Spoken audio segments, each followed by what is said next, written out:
Hi, it's Grandpa from Grammy Grandpa Reads, and today's book is Blueberries for Sal. It's written by Robert McCloskey. This is the winner of the Caldecott Honor Book Award. It's by Puffin Books. It's an old black and white story. One day, little Sal went with her mother to Blueberry Hill to pick blueberries. Little Sal brought along her small tin pail, and her mother brought her large tin pail to put berries in. "We will take our berries home and can them," said her mother. "Then we will have food for the winter."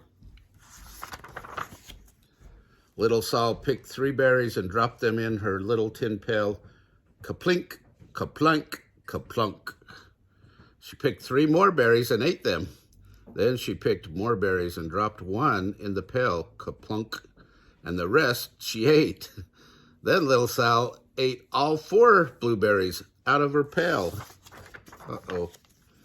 Her mother walked slowly through the bushes, picking blueberries as she went and putting them in her pail. Little Sal struggled along behind, picking blueberries and eating every single one.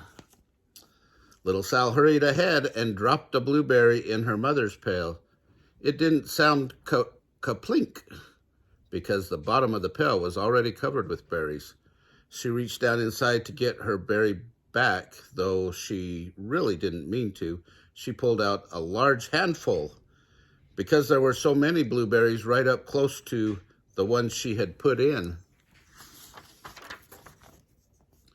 Her mother stopped picking and said, "Now, Sal, you run along and pick your own berries. Mother wants to take her berries home and can them for next winter." Her mother went back to her picking, but little Sal, because her feet were tired of standing and walking, sat down in the middle of a large clump of bushes and ate blueberries.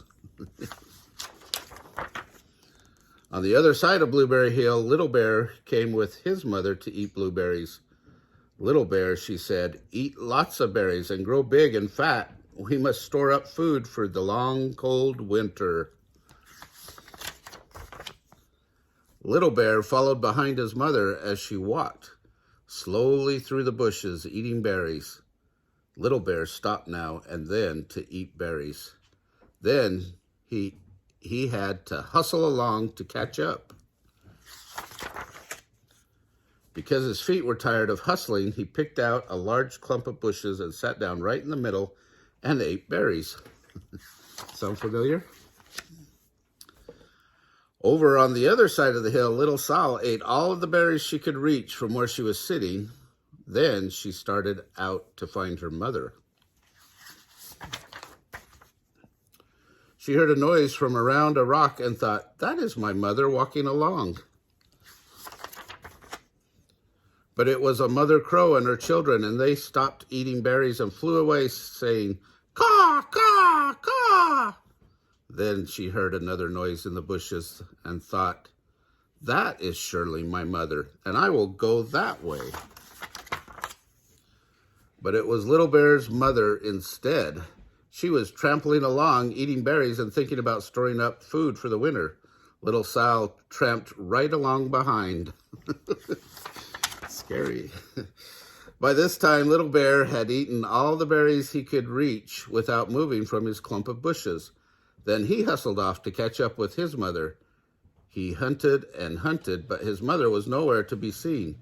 He heard a noise over a stump and thought, "That is my mother walking along."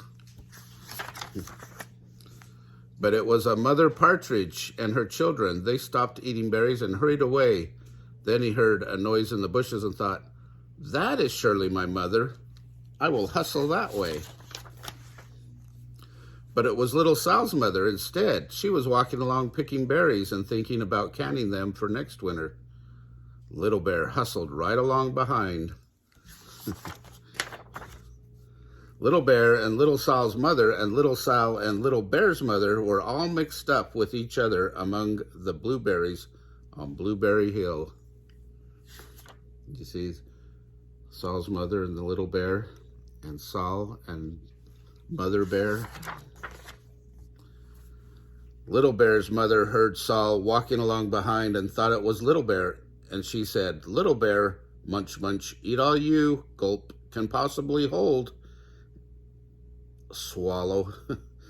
Little Saul said nothing. She picked 3 berries and dropped them kaplink, kaplank, kaplunk in her small tin pail. Little Bear's mother turned around to see what on earth could make a noise like kaplunk. "Grump," she cried, choking on a mouthful of berries. "This is not my child. Where is Little Bear?" She took one good look and backed away. She was old enough to be shy of people, even a very small person like Little Saul.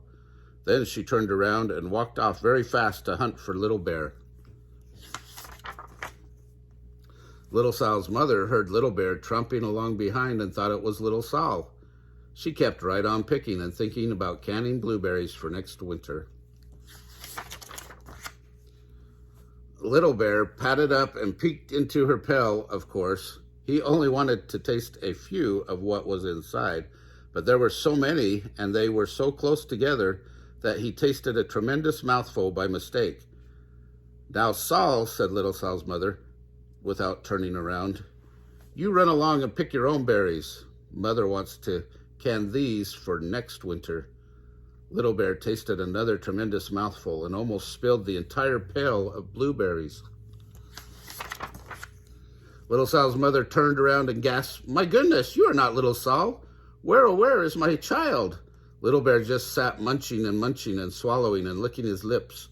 Little Saul's mother slowly backed away. She was old enough to be shy of bears, even very small bears like Little Bear. Then she turned and walked away quickly to look for Little Saul.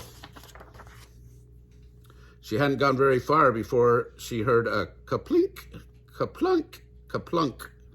She knew just what made that kind of noise. Little Bear's mother had not hunted for very long before she heard a hustling sound that stopped now and then to munch and swallow. She knew just what made that kind of noise. Little Bear and his mother went home down one side of Blueberry Hill, eating blueberries all the way and full of food stored up for next winter. And Little Saul and her mother went down the other side of Blueberry Hill, picking berries all the way, and drove home with food to can for next winter. A whole pail of blueberries and 3 more besides. Look, there they are. They're heating up the berries into a where they kind of cook them a little bit, and then they put them in the jars, can them, so that they stay preserved through the whole winter. A lot of times they'll make jam. See the sugar over here? They'll heat it up and make jam that you put on your toast. Anyway, hope you like this story. It's an oldie but a real goodie. And remember to like our channel, hit the thumbs up button below, and most importantly, hit the red subscribe button so you get these stories every single day. Have a great day.